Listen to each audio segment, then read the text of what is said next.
cuando uno no estudia ese trasfondo así, pues, hermano, vamos a coger la Biblia para que diga lo que nosotros nos dé la gana. Sí, Satanás puede ser la serpiente, puede ser jefe de los demonios o lo que sea, pero no necesariamente tiene que ser el Leviatán. Como hizo el autor de Hebreo, padre sin día, no sabía dónde encajarlo, papi. No tenían cómo explicarlo, punto. Se queda así, el padre sin día, no tiene principio, no tiene final. ¿Quién es Dios? La serpiente del jardín, que no necesariamente es Satanás. El autor de Apocalipsis la veía así, de la venida de Cristo. Si nosotros no creemos que Cristo viene, como hay un montón de iglesias súper famosas en este país que no vamos a mencionar, vamos a convertir nuestra iglesia y nuestra fe en un tipo de red de mercadeo, en un negocio donde usamos la fe para mejorar nuestra vida mientras estemos aquí.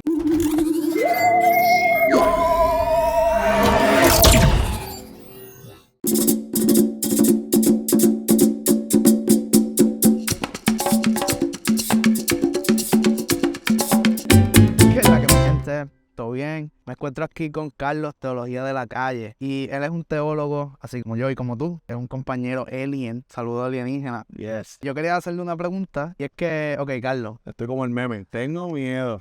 Tengo miedo, tengo miedo, tengo miedo.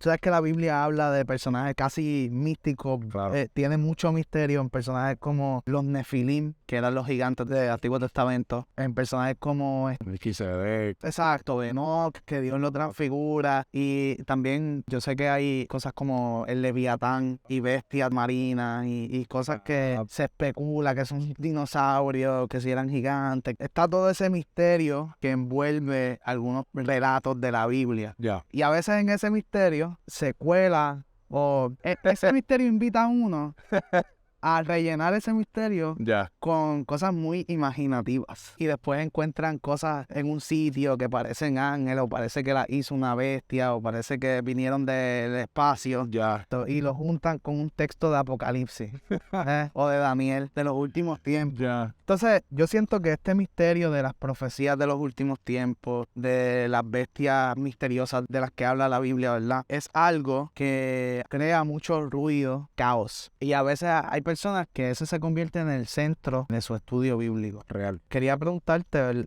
qué tú piensas de estos temas y si tú crees que merecen la importancia que en el ojo público se le está dando. ¡Wow! Papi, yo creo que sí, son temas dignos de estudiar, como todos los temas de la Biblia. Creo que muchas veces, puede ser desconocimiento del contexto en el que surgen temas como el Leviatán, que los otros días vi un video de que supuestamente una marcha por allá por el Ártico era el Leviatán, y nada, no sé qué cuento. Como que se prestan para hacer teología y tratar de encajarlo hoy en día. Y cuando no conocemos realmente de dónde salen todos estos mitos o estos textos que son una respuesta a otras religiones contemporáneas como el pueblo de Israel en el caso del Antiguo Testamento y demás. Ok, háblame un poco más de eso, sí. Claro, pues mira, por ejemplo, el caso del Leviatán. El Leviatán a mí me encanta. Y por ejemplo, un libro como Job te puede decir que Yahvé o Jehová o lo que sea pelea con el Leviatán y lo vence. Un libro como Isaías te puede decir que lo va a servir en la cena del día del Señor, que cuando el Señor venza al mal, ese día en el festín de victoria, el Señor va a servir la carne del Leviatán para que el pueblo coma y celebrar. En los Salmos puede ver el Leviatán, que el Leviatán es la mascota de Jehová, que lo tiene domesticado para el entretenimiento de Jehová. Decíamos, no saber que los veganos no van a poder comer carne de Leviatán, papi. Eso está fuerte. Sorry, yo como mucho, yo como por ustedes. Sigue. Por ejemplo, ¿verdad? Todos estos elementos del Leviatán y específicamente en diversos libros que surgen o que se mencionan en la Biblia, son diferentes respuestas a religiones mesopotámicas que tenían hasta cierto sentido o historias del origen del mundo, de cómo surge el mundo según esta gente de la religión de Marduk y demás, que a veces esta serpiente y que de la sangre. Pues entonces este tema del Leviatán puede ser una respuesta del pueblo de Israel a que mira, sí, pero Jehová lo venció de esta manera y no fue con la violencia o por la sangre que venció el que creó el mundo, sino fue con su poder de la palabra, ¿me entiendes? ¿Sabes? Sí, que son un tipo de apologética Claro, a lo que ellos creen. a otros textos del mundo y de Dios y de la vida que existían en el tiempo de cuando se escriben la Biblia. Escribieron esas cosas, claro. Y esas respuestas servían para el pueblo de Israel, esto es lo que nosotros creemos y esta es la diferencia de nuestro Dios al Dios aquel y lo que sea. No conocer esas cosas, pues no nos va a obligar o va a obligar a las personas a decir, no, el Leviatán es Satanás. Y entonces Satanás, como en el día del juicio no sé qué cuento, está allá arriba congelado en el Ártico y es como que, wow, espérate, yo no estoy diciendo que el Satanás no exista ni cosa por el estilo. Ya. Pero cuando uno no estudia ese trasfondo así, pues, mano, vamos a coger la Biblia para que diga lo que a nosotros nos dé la gana. Lo mismo con los famosos Nephilim. Hay gente que dice que eran unos guerreros, hay gente que dice que no, que eran los hijos de los ángeles literalmente, no sé. O sea, nuevamente, diferentes cosas y diferentes posturas que si no estudiamos de dónde sale, pues lamentablemente la agenda que tengamos, porque todo el mundo tiene una agenda. Tú la tienes, yo la tengo, todo el mundo tiene una agenda. Con lo que nosotros queramos proyectar o predicar, vamos a utilizar ese elemento que se encuentra en la Biblia, lo vamos a justificar como bíblico y lo vamos a utilizar para decir lo que yo quiero decir. Y así que ese misterio que envuelve esos pasajes, Claro. al leerlos a primera instancia, si no vamos un poco más profundo y buscamos el contexto, lo vamos a rellenar nosotros mismos. Lo vamos a utilizar como un arma para nosotros decir lo que queramos decir. Entonces, ¿verdad? O sea, el ruido que hay alrededor de estos temas, ¿tú crees que en cierta manera son personas empujando sus agendas? No empujando sus agendas de que tengan una agenda de que quieran decir, no, esto es, pero sí de que tratan de encajarlo en su cosmovisión. Ok, te entiendo. En que, no, yo creo que Leviatán es Satanás y tengo que encajarlo ahí. Entonces, como no conocen de dónde viene, pues necesariamente van a hacer eso. Si conocieran un poco, pues mira, no necesariamente Satanás, sí, Satanás puede ser la serpiente, puede ser este jefe de los demonios o lo que sea, pero no necesariamente tiene que ser Leviatán. Lo que la persona crea va a utilizar o va a ver ese elemento y va a decir, esto se parece a Satanás o se parece a Belcebú o se parece a que soy quién, vamos a meterlo aquí. Y con eso resuelven, armonizan el problema, porque no conocen que, mira, la religión del pueblo de Israel no necesariamente es la misma religión de los fariseos en el siglo I. O sea, no es lo mismo lo que creía el pueblo en el 3000 antes de Cristo que lo que creía el pueblo en el primer siglo con Jesús y demás. Sí, en eso tiene que ver mucho los 400 años de silencio, o sea, el periodo intertestamentario. Claro. Y todo lo que cambió ahí. Y cómo se va desarrollando las creencias y demás. Sí, mano, yo creo que el no conocer esas cosas eventualmente va a afectar cómo nosotros interpretamos y eventualmente armonizamos textos que son misteriosos y que no sabemos. Entonces, como no sabemos de dónde viene Melquisedec, tenemos 2000 años de historias de padres de la iglesia y teólogos diciendo Melquisedec es este, no, Melquisedec era lo otro, no. Entonces, pues Melquisedec, y le metemos lo que como hizo el autor de Hebreo, padre sin día, no sabía dónde encajarlo, papi. Eso es lo que creemos. No tenían cómo explicarlo, punto. Se queda así, el padre sin día, no tiene principio, no tiene final. ¿Quién es Dios? Armonizó, hizo teología. Eso es lo que ellos creen, pues esa es su teología. Así era como ellos lo veían. Pues lo mismo nosotros hacemos con temas que no entendemos, con figuras que no entendemos, el Leviatán, el Nephilim, la serpiente del jardín, que no necesariamente es Satanás, el autor de Apocalipsis la veía así. O sea, ¿me entiendes? Son temas que hay un montón de información y que por muchas veces nosotros no hacemos la diligencia teológica de buscar uno o dos autores o buscar un poquito más de información y le imponemos lo que nosotros queremos que el texto diga. Quizás la respuesta a esos temas misteriosos de la Biblia esté un poquito más lejos de la imaginación. Claro que sí. Y de estas cosas que nos gustaría muchas veces que fuese, y esté más conectada a la historia. A la historia, la arqueología, la filología, a todos esos elementos. A lo que es la teología, por así decirlo. A todas las ramas, sí. Literal. Ok, te cacho. Entonces, como te decía al principio, ¿verdad? También está este fenómeno apocalíptico. Y tú ves que todo el mundo quiere que lo que encuentran sea el anticristo, tenga que ver con el anticristo, con el chip, que si la vacuna, que si... Y entonces siempre que pasa algo, lo conectan con la profecía y las profecías están cambiando cada rato, porque antes te decían que era esto y ahora dicen que era aquello. ¿Verdad? ¿Qué te parece a ti ese fenómeno apocalíptico? ¿Qué papel dentro de la vida de uno como cristiano? Porque yo sé que el tema de los últimos tiempos es importante para uno como cristiano. 100%. Pero ¿cuán importante realmente es en la vida de uno como cristiano?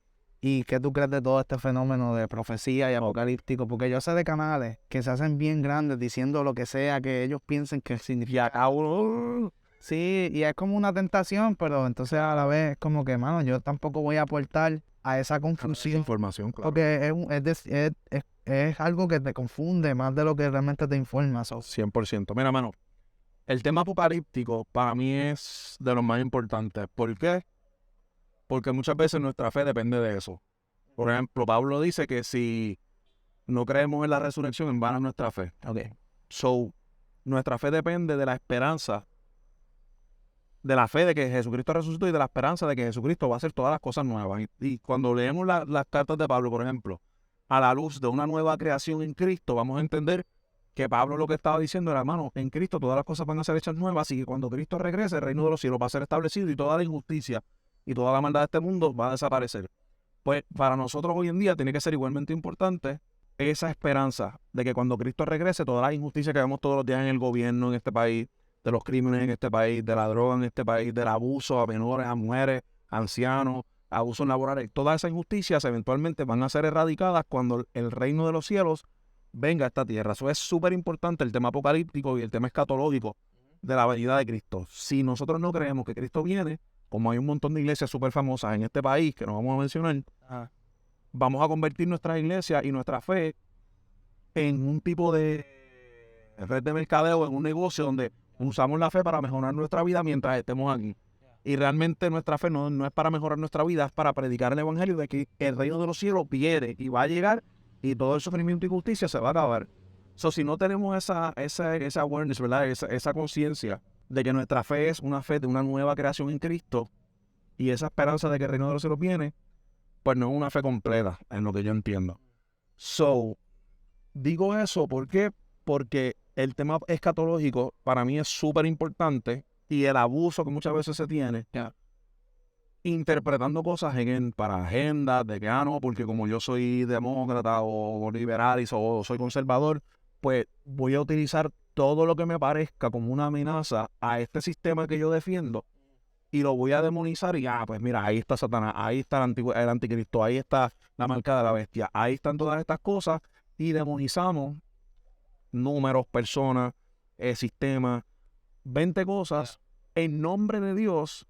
Y entonces la gente, como confía en su vida religiosa o en esa persona, dice, diantre, pues si lo está diciendo el pastor, la pastora, el evangelista, el otro, tiene que ser verdad. Exacto. Y creamos esta confusión y creamos estas sectas dentro de nuestras mismas iglesias, donde muchas veces se predican más teorías de conspiración que otra cosa.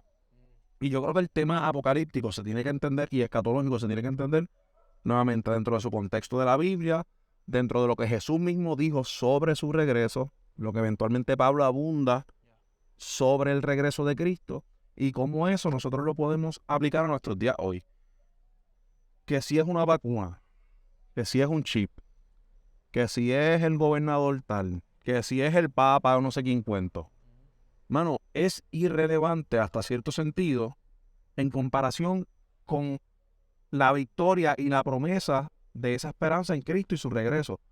Si la marca de la bestia es un chip, que yo dudo muchísimo que Juan o Pablo o el que fuera estuviera pensando en un chip cuando le escribió el Apocalipsis, pues hermano, no creo que encaje mucho. No creo que Juan o el que fuera estuviera pensando en Apocalipsis en unir a Europa y que fuera el líder engabanado de la Unión Europea. Pero eso soy yo. Sea quien sea ese líder, sea cual sea esa marca, que sí nos corresponde estudiarla, lo que importa es conservar esa fe y esa esperanza de que el regreso de Cristo está aquí, no con sed de venganza para que los malos sean muertos y qué sé yo qué más, sino con sed de justicia de Dios en esta tierra. Así es como yo veo ese tema apocalíptico que a veces me saca por el techo. Bueno, No, y a veces lo que se habla del tema, especialmente de lo apocalíptico, no es tanto lo que dice la Biblia. Porque cuando tú ves lo que dice la Biblia y ya, hay muchas cosas que decimos que no están en ningún lado en la Biblia. Es lo que alguien interpretó de lo que dice la Biblia o lo que alguien le añadió. Pero si nosotros vamos y vemos solamente lo que dice la Biblia, o sea, lo bíblico, pues la información es bastante limitada. Claro. So, a veces esos brincos que damos para conectar una cosa con otra son totalmente imaginarios. Y eso es interesante, ¿no? Demasiado, Sí. demasiado. Y muchas veces Que vuelve a lo que estábamos hablando ahorita, que o sea, es tomar eso de la imaginación y traerlo a lo que dice la Biblia. Cuando la interpretamos según la historia, la interpretamos como cualquier otro libro, en el sentido de manera literal. literal, claro. Exacto. que es, ¿verdad? De paso, que es de lo que trata el libro de los 10 mandamientos del estudio bíblico. Si no le has echado un vistazo, échale un vistazo. Son las 10 principios más importantes para hacer una interpretación de la Biblia que te aleje de estas cosas imaginativas, del error religioso y te acerca a la verdad de la Biblia. So, échale un vistazo, está en el link de la descripción. Durísimo, mano, 100% de acuerdo, brother. Muchas veces por eso hay gente que se desinteresa del tema apocalíptico y hasta deja de creer porque se le ha dicho tanta cosa que no saben ya que es verdad y que es falso. Y hasta para el mismo cristiano es como que, mano, hay gente que dice, no, a mí lo que me interesa es que Cristo venga. Pero papi, o sea, no es que Cristo venga y ya. Es que hay unas cosas que hay que estudiar para poder entender cómo es esa venida, cuándo es esa venida, si es que se puede acercar o lo que sea. Y mientras le dejemos esa tarea, porque como hay tanta gente hablando lo que era, le dejamos esa tarea a esa gente que sigan hablando y los que estudian se quedan callados, la desinformación se sigue regando. Y, pues, mano, no me calles muy porque... No, gracias, Carlos, por gracias por la oportunidad. Esta colaboración para mí fue súper cool. Carlos es del mismo pueblo que yo y estudiamos en la misma universidad y ya llevamos tiempo como tratando de hacer este collab. So, gracias, bro. Lo puedes conseguir como La Teología de la Calle. Te voy a dejar todos los enlaces en la descripción. Échale un vistazo al libro. Oye, y si quieres aprender más sobre lo que estábamos hablando ahorita del periodo intertestamentario y todo lo que sucedió en los 400 años de silencio, yo hice un video sobre eso hasta el final de este video y nos vemos allí. 10 llamadas perdidas de parte de Dios y aún no contestas. ¿Cómo esperas lidiar con esa depresión? Toma la decisión, elige la respuesta. Acepta la propuesta, no piche, luego te resbalas bajando la cuesta. Eso es la verdad, que ser libre no es una trivia en encuesta. Pichar para ti es trivial similar, tal como hace el conejo. El concepto es real, debes de asimilar, aplicar y agarrar el consejo.